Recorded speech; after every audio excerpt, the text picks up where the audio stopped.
¿Es posible, damas y caballeros, que estemos realmente viviendo en los últimos días de la historia? ¿Podría alguien decirnos en qué tiempo particular se encuentra la humanidad? Haciendo a un lado todas las profecías falsas que han existido de Nostradamus y de los falsos profetas, de astrólogos, etcétera, etcétera, tengo en mis manos un libro que se llama la Biblia, que es el primero que fue traducido, el primero en haber sido impreso en la imprenta de Gutenberg, y el libro con los registros más antiguos de historia, geografía, antropología, química, física, genética, literatura, poesía y las disciplinas académicas que tú me quieras mencionar. Y este libro es precisamente nuestro, podríamos decir, nuestro GPS, nuestro Waze, nuestro manual, nuestra guía que Dios nos dejó, porque si Dios existe, no nos creó solamente y nos dijo, pues ahí se multiplican y fructifiquen, y ahí, ¿verdad?, al morir se van a quedar en la tumba, y cada quien viva como quiera, las leyes morales háganlas ustedes, porque ustedes no son diferentes a los animales. Pero en la Biblia encontramos todo lo contrario a lo que las corrientes filosóficas, a través del tiempo, han tratado de influir a través de los medios de comunicación, de las universidades, a nosotros y a nuestros hijos, que somos el producto de una evolución, de una selección natural, que no somos diferentes a los animales y que no tiene ningún sentido ni propósito la vida. Esto es lo que se llama el materialismo, el humanismo, el hedonismo, donde el ser humano, en un relativismo total en el cual vive ahorita en el siglo XXI, cada quien hace lo que bien le parece según sus ojos. Pero tenemos este libro maravilloso como el testimonio que Dios nos da para que nosotros podamos saber nuestro barco hacia dónde se está dirigiendo. Y al comprobar, como lo vamos a hacer esta mañana, que las profecías de los profetas hebreos de hace cientos y cientos de años anunciaron con muchísima anticipación antes de que llegáramos a la culminación del siglo XX y siglo XXI, que fue en el siglo XX donde entramos ya, como lo vamos a demostrar, a la última generación, demuestra que este libro es verdaderamente la palabra de Dios. Hace 2500 años hubo un profeta llamado Daniel, que cuando el rey Nabucodonosor, rey de Babilonia, que es actualmente la nación de Irak, hay las naciones que se encuentran actualmente en el mundo, en la Biblia aparecen con otros nombres que fueron cambiados a través del tiempo. Babilonia, ¿verdad?, es ahorita Irak, por eso el presidente de Irak hace algunos años, Saddam Hussein, quería reconstruir Babilonia como lo hizo Nabucodonosor. Irán, por ejemplo, la nación de Irán aparece en la Biblia con el nombre de Persia, porque en 1935 se le cambió el nombre de Persia a Irán, o a la República Islámica de Irán. Y así encontramos que geográficamente, históricamente, la Biblia es absolutamente cierta y sin ninguna duda de que haya algo en la Biblia, arqueológico, histórico, genético, físico, que se pueda contradecir. Todo lo contrario. Cada vez que la ciencia avanza, siempre acaba diciendo, y la Biblia tenía la razón. En el libro de Daniel, capítulo 8, por ejemplo, comenzamos a encontrar varias profecías acerca que se le dieron a este muchacho que tenía 17, 18 años cuando fue llevado exiliado a Babilonia o a Irak hace 2600 años para ser precisos, y a este muchacho se enfrentó con entidades espirituales que la Biblia le llama ángeles. La Biblia nos revela que estamos rodeados de un mundo invisible, un mundo espiritual, donde entidades espirituales se hacen visibles y toman las formas de seres humanos. La Biblia nos muestra que el mismo Dios, Jehová, en Génesis 18, se hizo humano y se le apareció a Abraham como un ser humano. Y muchas personalidades en la Biblia hablaron y tuvimos enfrente a Dios. Pero como a Dios en su gloria no se le puede ver, Él tuvo que tomar una forma como nosotros para poder tener comunión, caminar con nosotros. Y esto es algo sorprendente en la Biblia, de que estos enviados de Dios hayan podido dar el testimonio de las cosas que nos rodean con cientos de siglos de anticipación. Por ejemplo, en Daniel 8, versículo 17, se le dijo a Daniel: la visión es para el tiempo del fin. O sea, las profecías que se le dieron claramente es para un tiempo del fin. Vayamos a ver más adelante cuál es este tiempo del fin. Versículo 19, y le dijo el ángel: yo te enseñaré lo que ha de venir al fin de la ira, porque esto es para el tiempo del fin. En otras palabras, el mundo va a llegar a un punto de degradación, de depravación moral tan grande que va a acarrear inmediatamente el juicio y la ira de Dios. Y lo que estamos viendo, como lo vamos a ver a continuación, insisto, no son más que síntomas de que estamos en un mundo a punto de naufragar. El planeta Tierra está enfermo con una enfermedad terminal de pulmonía. Todo está infectado, el planeta Tierra está tosiendo, ya tiene un cáncer el planeta Tierra en el agua, en el aire, en la comida, etcétera, etcétera, donde nosotros lo hemos hecho y donde la humanidad, desgraciadamente, muy tarde está tratando con el famoso, ¿verdad?, clima social y cambiar la forma de lo que existe, de la atmósfera, porque ya no es tiempo, el mundo se encuentra en un punto en el que ya no tiene regreso. En el capítulo 10 de Daniel, el ángel le vuelve a Daniel a decir en el versículo 14 estas palabras: he venido para hacerte saber lo que ha de venir a tu pueblo en los últimos días, porque la visión es para estos días. Capítulo 12, versículo 4, le dice el ángel a Daniel: Daniel, quiero que estas palabras las selles hasta el tiempo otra vez del fin. Muchos correrán de aquí para allá y el conocimiento se aumentará. Y en el versículo 9, él respondió: anda, Daniel, porque estas palabras están cerradas y selladas hasta el tiempo del fin. Vamos a ver más tarde que esta profecía se cumplió en el siglo XX. Veamos ahora el testimonio de Jesucristo y los apóstoles. ¿Qué fue lo que Jesucristo, mientras estuvo aquí en la tierra hace 2000 años, aportó para poder nosotros tener el conocimiento de que Él quería que supiéramos en qué tiempo nos encontramos? Nadie sabe el día y la hora en el que Él va a regresar. Y cualquier profecía que vean ustedes en las redes sociales, que Jesús viene, tal, o que va a haber un temblor dentro de 2 meses, o que va a pasar esto, son tonterías de personas que quieren atraer a las redes sociales seguidores para causar controversia y pueda despertar en ti la conciencia del interés. Aquí tenemos la Biblia. No tenemos que acudir a las redes sociales para saber qué es lo que está pasando en el mundo. Jesucristo, en el Monte de los Olivos, en el famoso Sermón del Monte, capítulo 24 de Mateo, dijo estas palabras cuando los discípulos le preguntaron, estando sentado en el Monte de los Olivos, diciéndonos: dinos cuándo serán estas cosas y qué señal habrá de tu venida y del fin del siglo. Respondiendo Jesús les dijo: miren que nadie los engañe, porque muchos vendrán en mi nombre diciendo: yo soy el Mesías, o yo soy la persona enviada por Dios, el Salvador, que va a resolver los problemas de la humanidad. Y a muchos van a engañar. Oirán de guerras y rumores de guerras. Miren que no se turben, porque es necesario que todas estas cosas acontezcan, pero aún no es el fin. Se levantará nación contra nación, reino contra reino, y habrá pestes, hambres y terremotos en diferentes lugares, y todo esto será el principio de los dolores.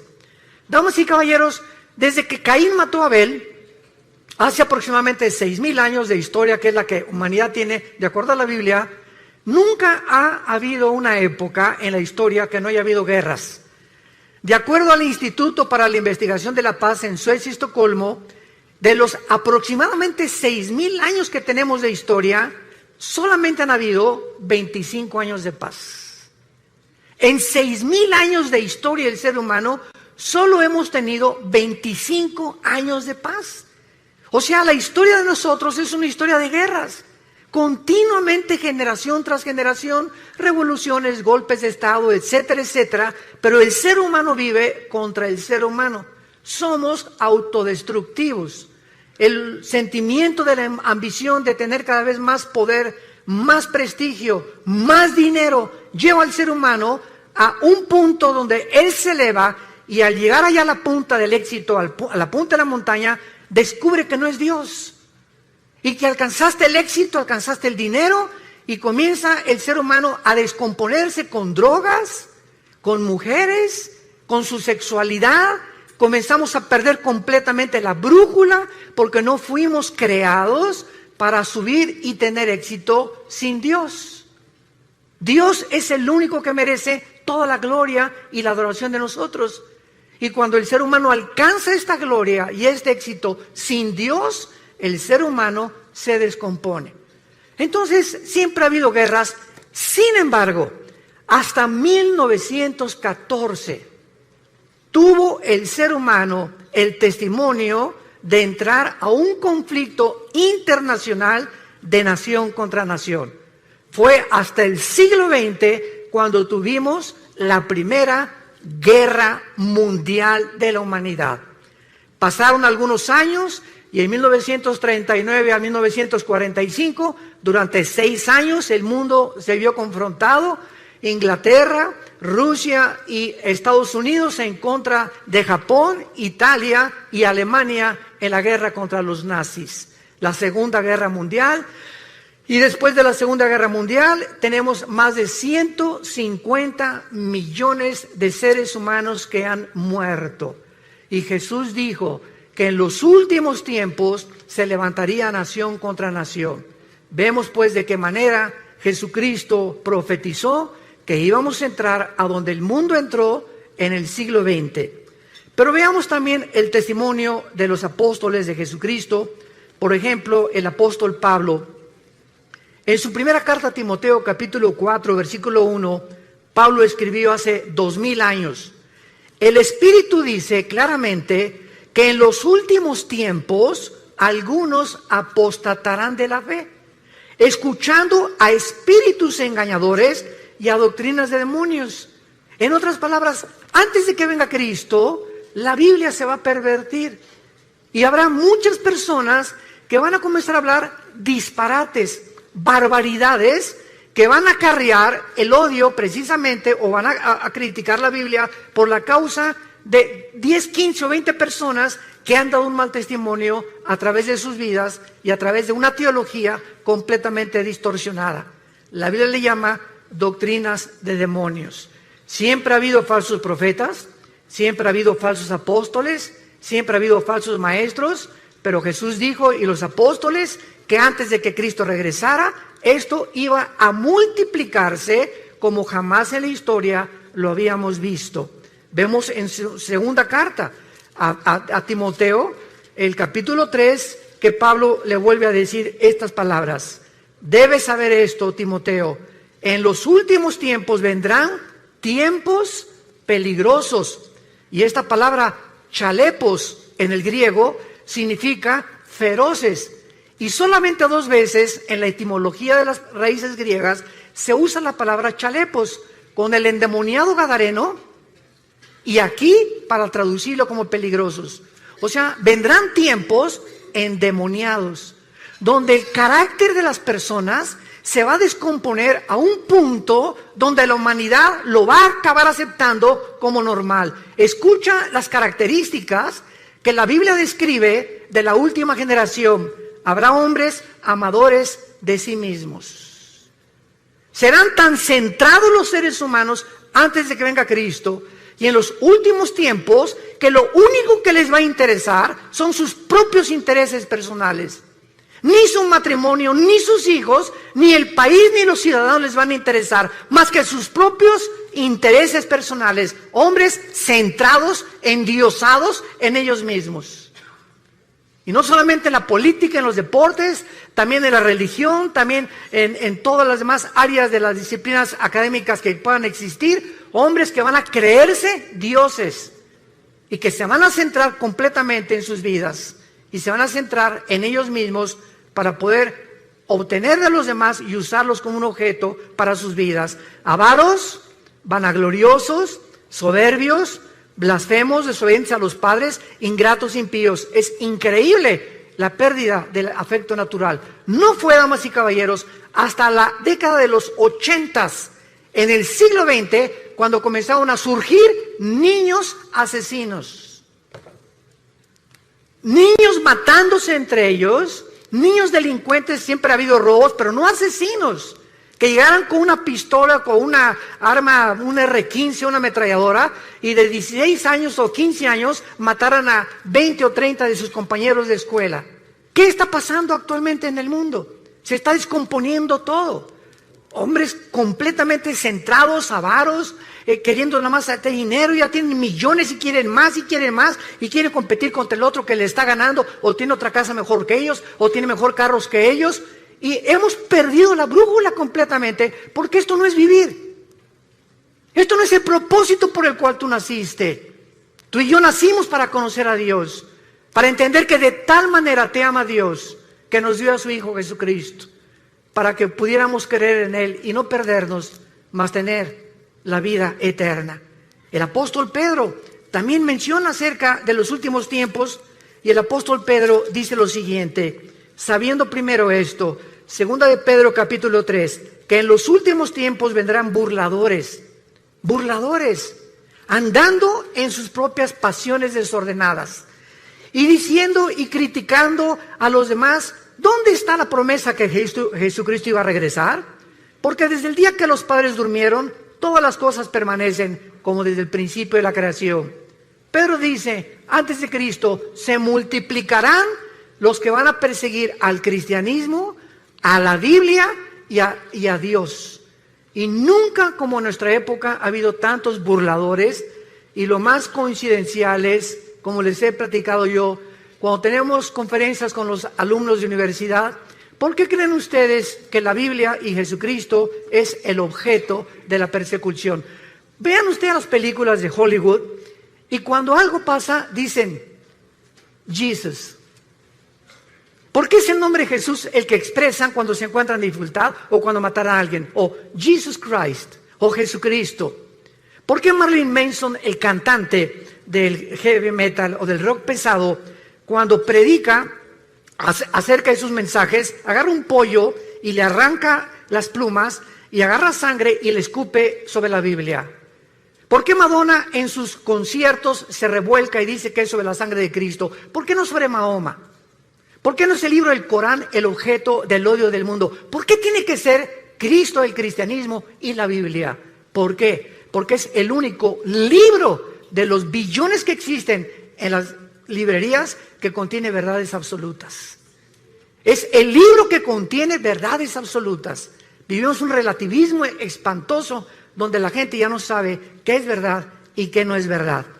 Y el apóstol Juan finalmente habla también acerca del último tiempo en su primera carta, capítulo 2, mencionando que el último tiempo aún no llegaba, pero que ya era el último tiempo y que el anticristo no tarda en surgir en el mundo. Por eso conocemos que es el último tiempo.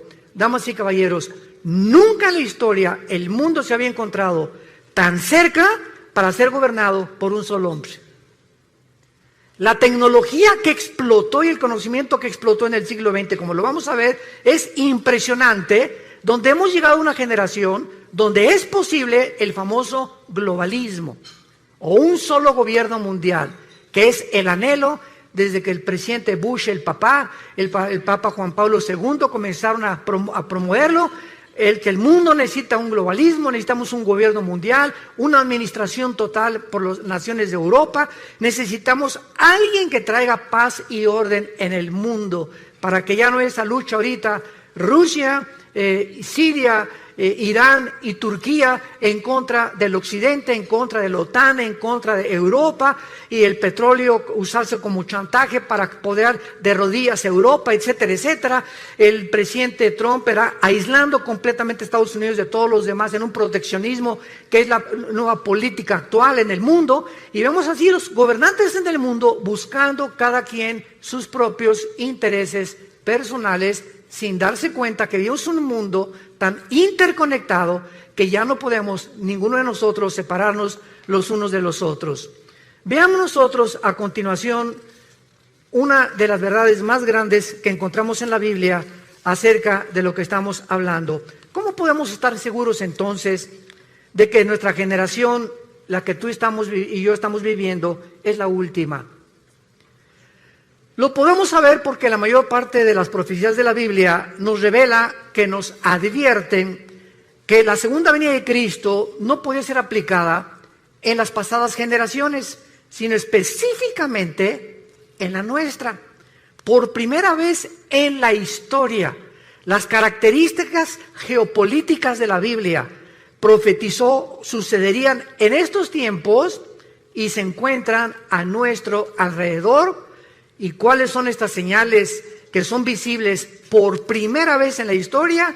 Número 1, el aumento del conocimiento que el profeta Daniel anunció hace 2600 años.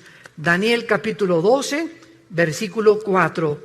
Daniel, en los últimos tiempos, muchos correrán de aquí para allá y el conocimiento se aumentará. Veamos a continuación, damas y caballeros, que desde Adán y Eva hasta el siglo XX saltamos del burro al motor de gasolina. Lo que en más de 5.500 años no se descubrió fue en el siglo XX cuando explotó el conocimiento y cuando brincamos del burro al motor de gasolina, por lo que no se inventó o se descubrió en 5.000 años. 1903, los hermanos Wilbur Wright, norteamericanos, realizan la primera tentativa de volar. 1929, Alejandro Fleming, médico, descubre la penicilina. 1945, el doctor Enrico Fermi y el doctor Oppenheimer, italiano e alemán respectivamente, bombardean el uranio 235, produciendo por primera vez lo que se conoce como la fisión nuclear, que dio como consecuencia la construcción de la primera bomba atómica, soltada en el puerto de Hiroshima y Nagasaki, en Japón, en 1945. 1954 es botado el primer submarino nuclear de Estados Unidos. 1957 es lanzado por Rusia el primer satélite al espacio. 1969, el hombre pisa la luna. 1973, la primera plataforma espacial es puesta en el espacio. 1975, se fabrica la primera PC. 1983, los primeros teléfonos celulares. 1991, se desarrolla la red de Internet. En 1913, el primer carro modelo Ford T corría 40 kilómetros por hora. Ahora hay carros que desarrollan 300 kilómetros por hora y naves que desarrollan 3.400 kilómetros por hora.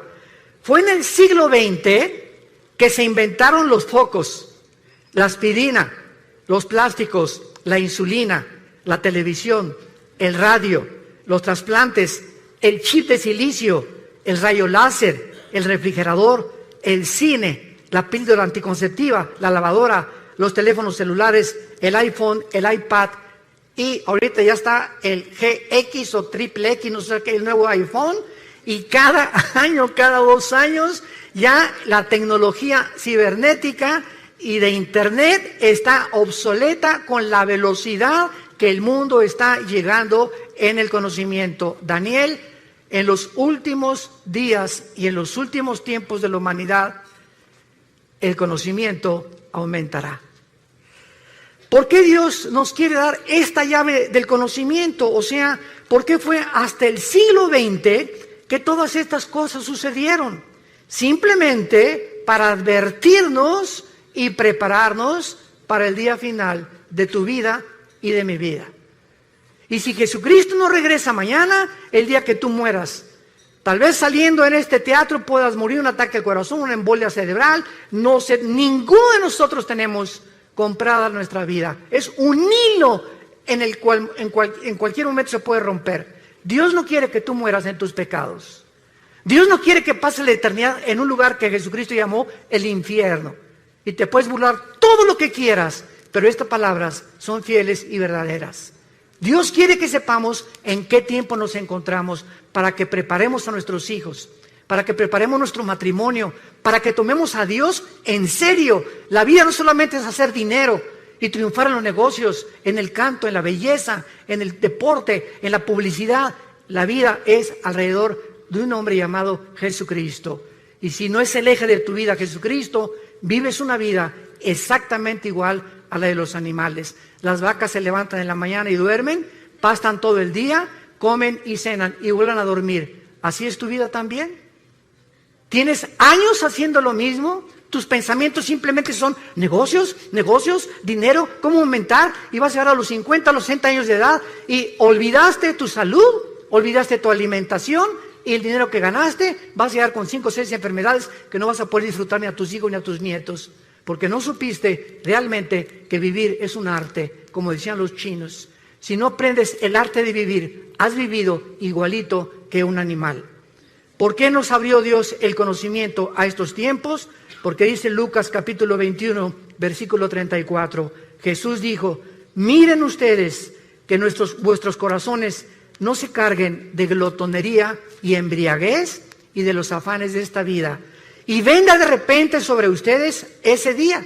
¿Cuál es ese día? Los tiempos que estamos viviendo. Porque como un lazo vendrá sobre los que habitan la tierra. Velen pues en todo tiempo para que sean tenidos por dignos de escapar de todas estas cosas que vendrán y estar en pie delante del Hijo del Hombre. Damas y caballeros, solamente para poder confirmar y ponerle el sello a este conocimiento, miren lo que ha pasado ya no en el siglo XX, en los últimos 10 años. Escucha esto: Netflix hizo que ya casi no queden videoclubs y que vayan mucha gente menos al cine. Booking tiene en jaque a las agencias de turismo. Google inutilizó las páginas amarillas. WhatsApp amenaza a los operadores de telefonía física, fija y celular. Las redes sociales a los medios de comunicación. Uber a los taxistas. Los smartphones condenaron a las casas de fotografía. El Zipcar hace la vida imposible a las compañías de alquiler de vehículos. Tesla pone en duda el futuro de los automotores. El email, el correo electrónico, ha complicado a los correos postales. Waze acabó con los GPS. La nube hace cada vez más inútiles a los pendrives. YouTube ha puesto en riesgo a las empresas de televisión. Facebook está matando completamente a todas las portales del contenido. Wikipedia mató a los diccionarios y a las enciclopedias. ¿Cuánto tiempo piensas que va a durar el empleo o la robotización a la que el mundo ha entrado actualmente en los últimos 10 años? En Estados Unidos, ya en cualquier autopista que vas, ya no hay nadie que te cobre la cuota por la autopista, son robots. Son cámaras de televisión y te llega el recibo a tu casa por correo. En la mayor parte de las compañías están eliminando a los empleados para poder usar robots y poder tener más medios las compañías de enriquecimiento, desplazando a los empleados, a los seres humanos. Hemos entrado a un programa y a un proyecto del mundo donde, vuelvo a repetir, cada quien está viendo sus propios intereses nada más, desplazando a miles de personas sin trabajo, rebajando los sueldos por todos lados. ¿Para qué? Para que el mundo entre exactamente al punto emocional y sentimental al que hemos entrado. La Clínica Mayo en Rochester, en Estados Unidos, y el Hospital Hopkins, que son las dos instituciones más prestigiadas en la medicina del siglo XXI, acaban de coincidir hace algunos años que el factor principal de las enfermedades físicas y mentales del ser humano del siglo XXI se llama el estrés. El estrés es la enfermedad del siglo XXI. El ser humano vive un estado de intranquilidad, de inseguridad, de preocupación, de rencores no perdonados, de odio contra los demás, de antisocialismo completamente contra los demás. El ser humano vive oprimido en el siglo XXI, no tiene paz, dice la Biblia.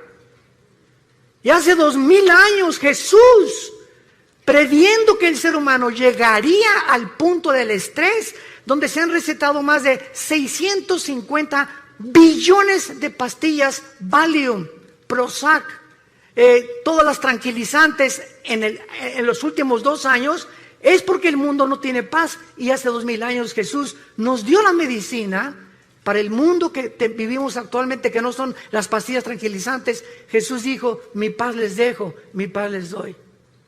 No como el mundo la da. En el mundo no vas a encontrar en paz. En el mundo vas a encontrar desilusiones, persecución, críticas, calumnias, etcétera, etcétera, odio, envidias de la gente. ¿Por qué? Porque el corazón del hombre está en guerra contra Dios. Hasta que no hagamos la paz con Dios por medio de la cruz, en la que Jesús abrió sus manos hace 2000 años, tu vida no va a tener paz, ni la mía tampoco, porque Jesús hizo la paz entre Dios y nosotros por medio de su sangre en esa cruz. Veamos nosotros, en segundo lugar, otra razón por la cual nos encontramos en la última generación.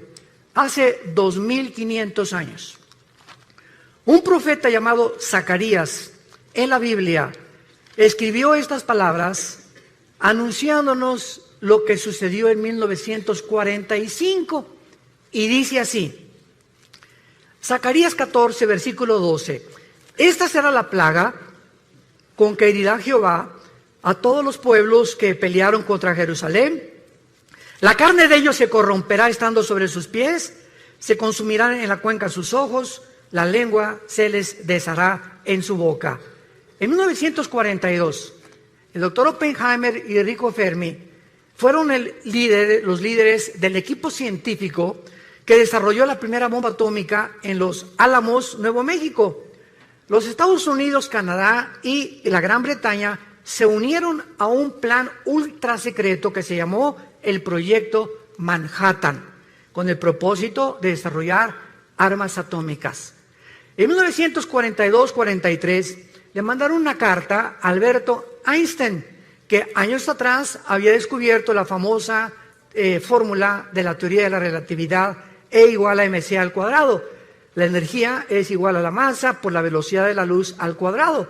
Y cuando Einstein recibió la carta invitándolo al Proyecto Manhattan, él le mandó una carta al presidente de Estados Unidos diciéndole: yo no puedo colaborar en un proyecto donde yo estoy seguro que al bombardear el uranio 235 y producir la fisión nuclear, el hombre la va a usar para el beneficio de la humanidad.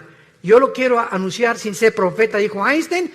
Esta fisión nuclear se usará para destruirnos y vamos a acabar otra vez como comenzó el mundo, con palos y con piedras, porque estamos a punto de destruirnos. Bueno, el 6 de agosto de 1945, a las 8:15 de la mañana, Estados Unidos lanza a una altura de 500 metros, porque la bomba atómica no cae en tierra y explota a 500 metros de altura, sobre el avión Enola Gay, un bombardero B-52, y pasó Estados Unidos sobre este puerto, sobre Hiroshima, y explotaron la bomba atómica, que medía aproximadamente 3 metros, pesaba 4 toneladas, portaba uranio 235, y la bomba atómica tenía la capacidad nuclear de 20 kilotones.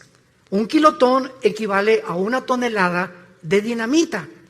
3 días después, el 9 de agosto, sueltan la segunda bomba atómica sobre Nagasaki.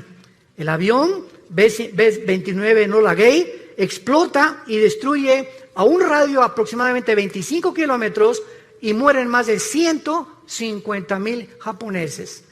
Y lo que profetizó Zacarías, que vendría el tiempo cuando habría una explosión donde las cuencas de los ojos se les iban a deshacer y la lengua se les desharía en su boca, cuando ni siquiera la pólvora estaba siendo usada hace 2500 años, sucedió en agosto de 1945. Él estaba anunciando las consecuencias de las radiaciones, porque cada partícula de la bomba atómica tiene 200 sustancias radioactivas. Un minúsculo granito de la bomba atómica que llegue a tus ojos o que se le metiera a sus oídos o que entra por las narices o por la boca es suficiente para producirte cáncer y una muerte en menos de 6 meses. Si estas bombas tenían 20 kilotones o 20 toneladas de dinamita, quiero decirles a ustedes que actualmente la bomba de hidrógeno que se fabricó en 1952 tiene el potencial de 500 millones de kilotones. Y actualmente los misiles que están en los submarinos Titanium, los submarinos que tiene Rusia apuntando hacia Estados Unidos en el Pacífico y Estados Unidos apuntando hacia Rusia, cada submarino tiene 5 o 6 misiles y cada misil con el potencial nuclear de poder destruir 3 ciudades en 30 segundos. Damas y caballeros, nunca en la historia ha habido una generación como la que estamos viviendo en la que podemos ya destruirnos y cualquier loco es suficiente para que apriete un botón y vuele el mundo entero. Somos la primera generación que ha alcanzado este potencial para destruirnos con la era nuclear en la que estamos viviendo. Amenazas como la de Norcorea, amenazas como la de Rusia, amenazas como la de Irán, amenazas como la de todos los países que tienen ahorita como la India, Gran Bretaña, Francia, Estados Unidos, poder nuclear, en cualquier momento, cualquier loco vuela el mundo. O entramos en conflicto, si bombardean Estados Unidos, tiene que entrar México, si Estados Unidos bombardea Europa, bombardea Corea del Norte, se hace un conflicto que la Biblia profetizó, que en la primera próxima guerra van a morir la 1/4 parte de la humanidad.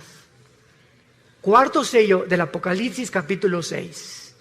Somos ahorita aproximadamente 8,000 millones de seres humanos, de acuerdo al último almanaque mundial, 8,000 millones de seres humanos.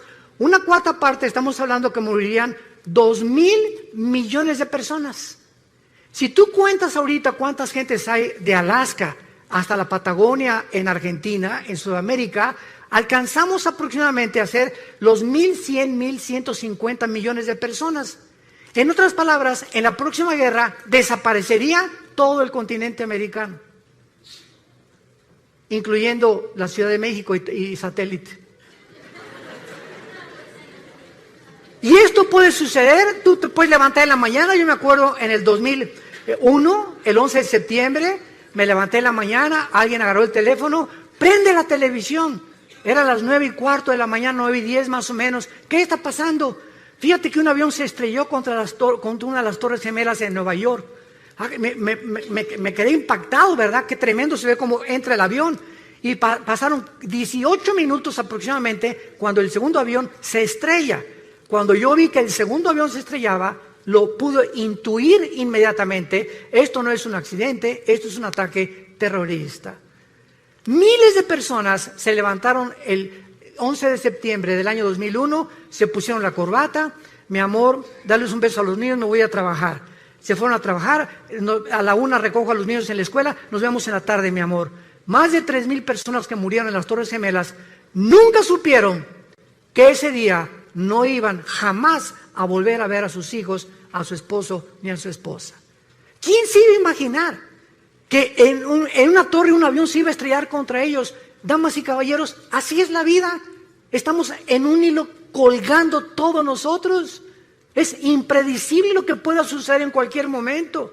Por eso la Biblia dice, prepárate para encontrarte con tu Dios.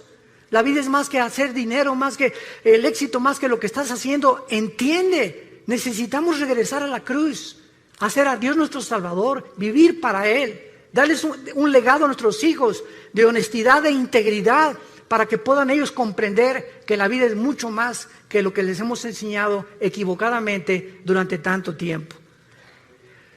Y vemos nosotros la tercera señal que yo considero la más grande de todas, de que nos encontramos en la última generación, en el libro de Amós, capítulo 9, en el Antiguo Testamento, versículos 14 y 15.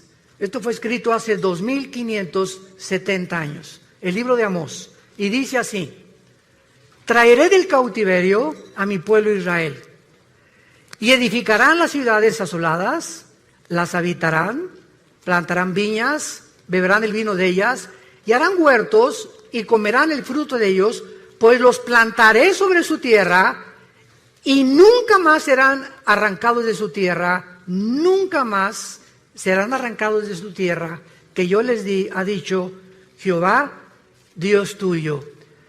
Cuando el último de los zares, antes de que entrara el comunismo en Rusia, por Lenin, Nicolás II, le preguntó a un misionero cristiano, dame una prueba de que Dios existe. Este misionero le contestó y le dijo al zar Nicolás II una sola palabra. Te voy a dar una sola palabra para demostrar que Dios existe. Y entonces el misionero le dijo la palabra Yisrael, Israel. Y el zar se quedó estupefacto como muchos de ustedes. ¿Qué tiene que ver Israel con la existencia de Dios? Los judíos han sido la única civilización en la historia del mundo, la única que después de haber sido expulsados de su tierra, en el año 70 después de Cristo, cuando el general Tito romano acabó y destruyó Jerusalén, no dejando piedra sobre piedra, son la única civilización en la historia sobre los egipcios, sobre los asirios, sobre todos los babilonios, los griegos, etcétera, etcétera, que regresaron a su tierra el 14 de mayo de 1948 y en 2000 años no perdieron su lenguaje, no perdieron su gobierno, no perdieron su religión. ¿Qué fenómeno es este de Israel? ¿Y por qué Israel ha sido la nación que más odio ha suscitado durante todos estos últimos 2000 años de historia? ¿Por qué España los expulsó en 1549 de España? ¿Por qué los expulsaron de otras naciones? ¿Por qué se les sigue persiguiendo? ¿Y por qué Israel hoy, en este mes de septiembre del 2018, es la nación con los avances científicos y tecnológicos más grandes de toda la humanidad? ¿Por qué Israel, de los premios Nobel que se han dado, ha ganado el 63% de los premios Nobel han sido judíos? ¿Por qué Israel tiene actualmente, siendo un minúsculo del país geográficamente, el tamaño de Nueva Jersey, comparado con más de 22 millones de naciones árabes que lo rodean, por qué tiene el mejor ejército del mundo y los mejores pilotos del mundo actualmente? Mejores que los MiG rusos, mejores que los F-21 de Estados Unidos, mejores que los ingleses. No se compara con nadie en el mundo los pilotos y la aviación y la fuerza aérea y la defensa que tiene Israel en tecnología, en avances científicos y en la tecnología que tiene a través de la ciencia. ¿Qué es lo que ha hecho que este pueblo haya podido resurgir de las cenizas? ¿Y cuál es el mensaje que tenemos que entender? Es muy simple para comprender y se los voy a compartir. Cuando Dios creó el mundo, en el libro del Génesis, Dios escogió un punto geográfico en el mundo, un área geográfica, para que en esa área geográfica, a través de los 6,000 años de historia que el mundo ha desarrollado, se pudiera concentrar precisamente en ese punto insignificante que es Israel. Entonces Dios llama a un hombre, no de Israel, lo llamó de Irak, que se llamaba Abraham. Y entonces a Abraham, Dios le escoge un hombre para que forme una familia, para que a través de él nazcan 12 hijos y para que a través de los 12 hijos se forme lo que se conoció como las 12 tribus de Israel. ¿Cuál es el propósito por el cual Dios hizo esto? Simplemente para que nosotros entendiéramos lo siguiente, que a través del tiempo Dios tenía que llamar una nación a través de un hombre y a través de esta nación darnos a nosotros sus leyes. Dios llama a Israel para que a través de ellos recibamos las leyes morales. Los 10 mandamientos se los fueron dados a Moisés en el monte Sinaí. No existe un código de conducta ni de ética que se le pueda asemejar a los 10 mandamientos hasta el siglo XXI. Dios le da a Moisés las leyes de la alimentación, Levítico capítulo 11. Y le dice Dios a Moisés hace más de 4,500 años, damas y caballeros, no comas tacos al pastor, no coman carne de puerco.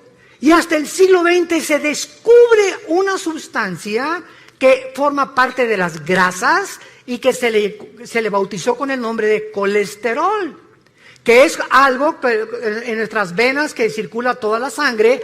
Tú comes grasas, se te van cerrando las arterias, el corazón bombea con más dificultad y sobrevienen los ataques cardíacos. ¿Por qué? Porque tienes el colesterol demasiado elevado.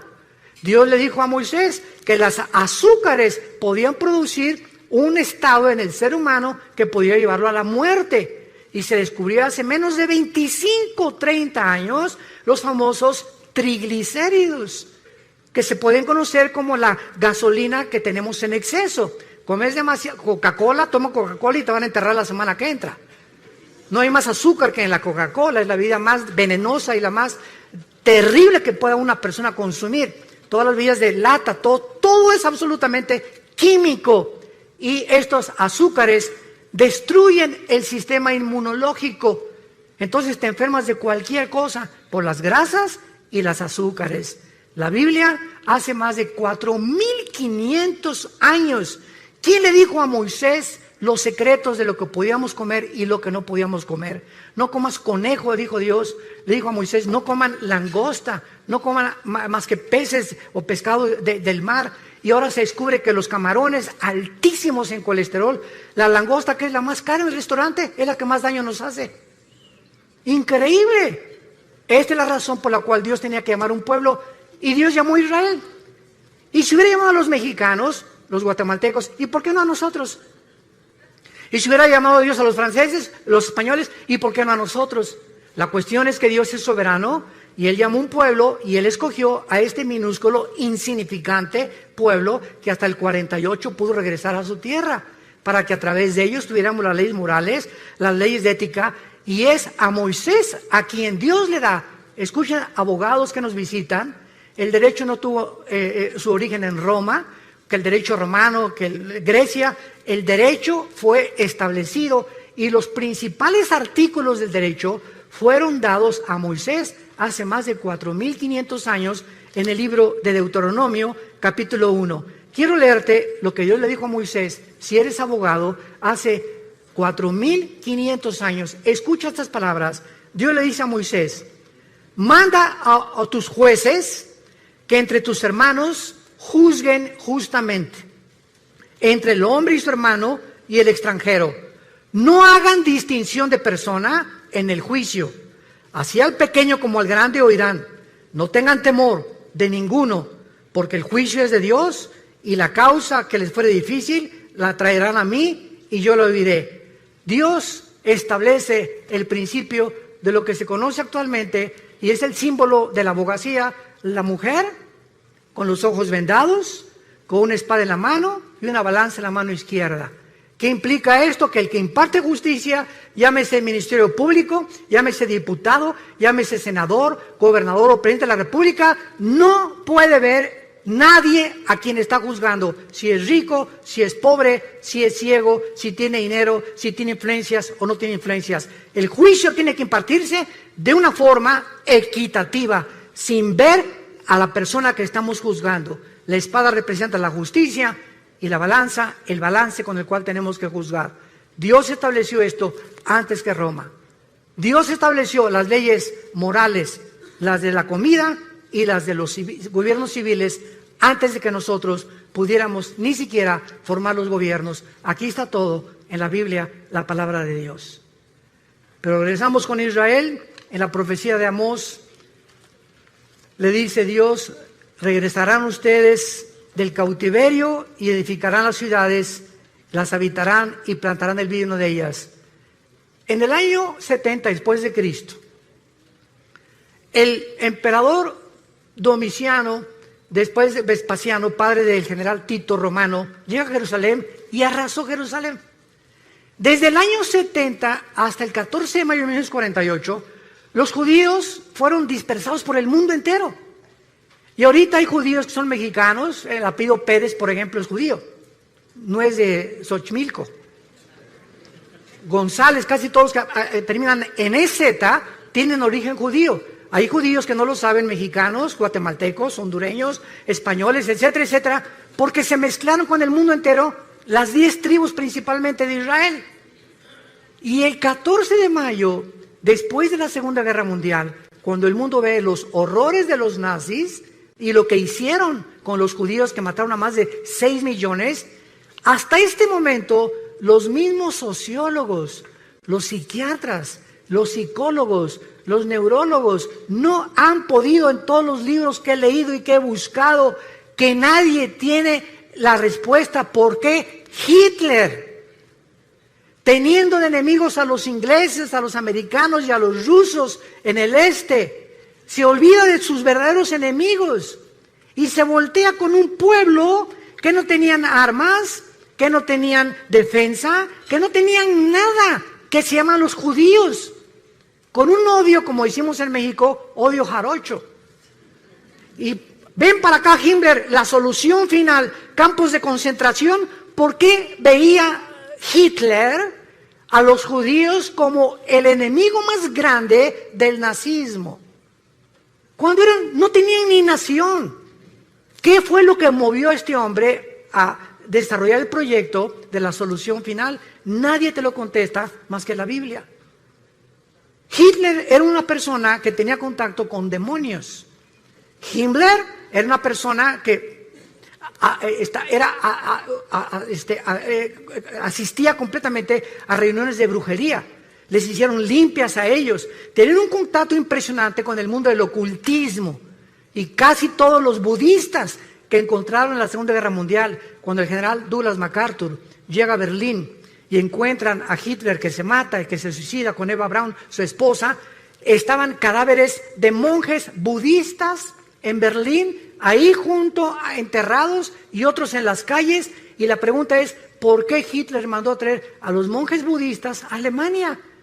Porque le dijeron a Hitler que en la sociedad del Thule, que se encontraba en los montes Himalayas, ahí los ángeles habían bajado y le habían dado al hombre el conocimiento de que la raza aria, que es la que soñó Hitler, la raza blanca, los güeros, tenía que dominar el mundo y los demás tenían que morir. Vean ustedes los demonios que tenía este hombre, Adolfo Hitler. Y la Biblia nos explica por qué desde antes de que los judíos regresaran a su tierra, Satanás, Lucifer, el Dios de este mundo, ya sabía el potencial que si los judíos sobrevivían a la Segunda Guerra Mundial, iban a comenzar a desarrollar las últimas profecías de los tiempos que estamos viviendo. Y en 1945, la Liga de las Naciones, que antes era la ONU, declaran casi 20 votos contra 12 que los judíos regresen a su tierra. El 14 de mayo de 1945, a las 5:30 de la mañana, David Ben Gurión, el primer ministro de Israel, declara ante los medios de comunicación: somos un Estado libre e independiente después de casi 2000 años. 20 minutos después que Ben Gurión acaba su discurso, los atacan por primera vez los árabes. Y de ahí tenemos la guerra del 73, del 65, la guerra de los 6 días, que ha sido el milagro más grande de la milicia, la guerra de Yom Kippur, y hasta este momento están rodeados ahorita en el Líbano, Hezbollah, el grupo terrorista, tiene más de 150,000 misiles que podrían aventar sobre Israel en cualquier momento, pero los escudos antimisiles que Israel ha desarrollado, que ni Estados Unidos ha logrado tal perfección tecnológica, impiden que puedan destruirlos. Y los aviones que las 24 horas del día los israelíes patrullan el cielo para estar vigilando que puedan sobrevivir. Y dice la Biblia: los traeré del cautiverio. Ponle en tu Biblia, 14 de mayo del 48, se cumplió Amós 9, versículo 14. Pero no nos quedamos ahí. A continuación dice: edificarán, plantarán y beberán el vino de ellos. Damas y caballeros, en 1948, cuando los judíos regresaron a Israel, no había un solo olivo plantado. No había un solo árbol plantado. Era un desierto completamente. En menos de 4 años, en 1952, los judíos desarrollan la obra de la ingeniería hidráulica más portentosa, comparado solamente a los jardines colgantes del rey Nabucodonosor de Babilonia, que nadie sabe hasta ahorita cuál fue el secreto de Nabucodonosor para los jardines que fueran la séptima maravilla del mundo. Los judíos desarrollan la plantación de 6 millones de olivos, uno por cada uno que mató los nazis en la Segunda Guerra Mundial. Los plantaré sobre su tierra, beberán fruto y beberán el vino de ellos, y un desierto se convierte en un paraíso, en un huerto del Edén, en 4 años. Y desde el 52 hasta nuestros días, ¿cuántas naciones están tratando de aplastarlos para conquistar el Medio Oriente y echarlos al mar Mediterráneo? Todos los que están a su alrededor, pero la Biblia dice, nunca más serán arrancados. La sobrevivencia de Israel es la prueba más grande que Dios, el Dios de la Biblia, es el Dios único y verdadero. Es el Dios y Padre de Jesucristo, el Dios y Padre de Abraham, de Isaac y de Jacob. Y esta es la razón de la envidia del mundo entero, porque el ser humano envidia a los que prosperan. En Latinoamérica vino la corriente famosa del imperialismo. No es que los pobres en Latinoamérica comenzaron a desarrollar el socialismo, el comunismo, porque son los ricos. Derrotamos a los imperialistas. Ellos son los culpables de nuestra pobreza. Damas y caballeros, el comunismo fue un fracaso. ¿Qué pasó en el 60? ¿Qué fue lo que hizo Castro con Cuba? Derroquemos a Batista, el comunismo, y a los 2 años salieron peor todavía. No hay un sistema de gobierno. Es una mentira la famosa teoría del proletariado y la burguesía de Carlos Marx. No ha funcionado. Estamos buscando como locos, como niños, cuál funciona, qué es lo que realmente cuál gobierno, el comunismo, democracia, monarquías, etcétera, etcétera. Y vamos a seguir así, como dijo en México, como Dion Teofilito, dando palos de ciego, porque solamente Dios nos puede decir cómo podemos gobernarnos. El hombre no tiene la capacidad de resolver problemas que van más allá de la capacidad que tenemos para resolverlos. No somos dioses, damas y caballeros, y Dios te invita en esta mañana a que vengas a la cruz, a que te des cuenta que nuestros días están contados. Se viene sobre el mundo una nube como no nos imaginamos. Vienen catástrofes, explosiones, erupciones, tsunamis, tornados, huracanes, terremotos como nunca los habíamos presenciado antes. Síntomas que los caballos del Apocalipsis ya se encuentran en el cielo. Ya están los cascos del Apocalipsis listos a entrar en un terror, en una ola de terror como el mundo jamás la ha visto. Y la Biblia dice que tú no tienes por qué estar aquí cuando estas cosas sucedan. He venido, dijo el Señor Jesucristo, para que tengan vida y para que la tengan en abundancia y sean tenidos por dignos de escapar las cosas que vendrán sobre este mundo. Dios te ha hablado en esta mañana. Dios te pide que vengas a la cruz, que veas a su Hijo con los brazos abiertos, diciéndote que te ama. Dios te ama. Dios te ama. Y dio su vida por ti en la cruz. Y Él quiere que nosotros nos volvamos a Él. No somos dioses, hemos hecho el ridículo como administradores de este mundo y tenemos que entender que solo en Él está la respuesta de por qué nosotros vivimos, existimos y por qué vamos a morir. Les pido por unos instantes que inclinen su cabeza ahí desde tu lugar, y a los que ustedes bien les parezca, a los que sientan en su corazón, en su conciencia que estas palabras son fieles y verdaderas, dile tal vez por primera vez en tu vida esto a Dios. Ahí desde tu lugar, dile estas palabras: Señor mío y Dios mío, yo te pido perdón por mi vida. Sé que jamás podría pagar por mis pecados, pero creo que en esa cruz, ahora en la Biblia he descubierto que tú mandaste a tu Hijo Jesucristo a pagar por mí la cuenta pendiente que tenía yo de pecado. Contigo Él la pagó con su sangre preciosa. Él dio su vida por mí, el santo por el pecador, el justo por el injusto. Oh Dios, ahora entiendo que esto se llama gracia, que sin merecerlo me aceptas tal como soy del pecador. Señor Jesús, creo que en esa cruz abriste tus brazos por mí y que a través de tu muerte me aceptas, aunque yo no lo merezca. Te pido que entres a mi corazón, porque creo que a los 3 días te levantaste de la muerte, venciste la tumba para darme la esperanza en este instante que si tú volviste a vivir y tú eres la resurrección y la vida, yo también al morir no cesará mi existencia, continuaré viviendo junto contigo por toda la eternidad. Gracias por esta esperanza. Gracias, Señor, por tan grande perdón, y entra a mi corazón como mi Señor y mi Salvador. En el nombre de Jesús. Amén.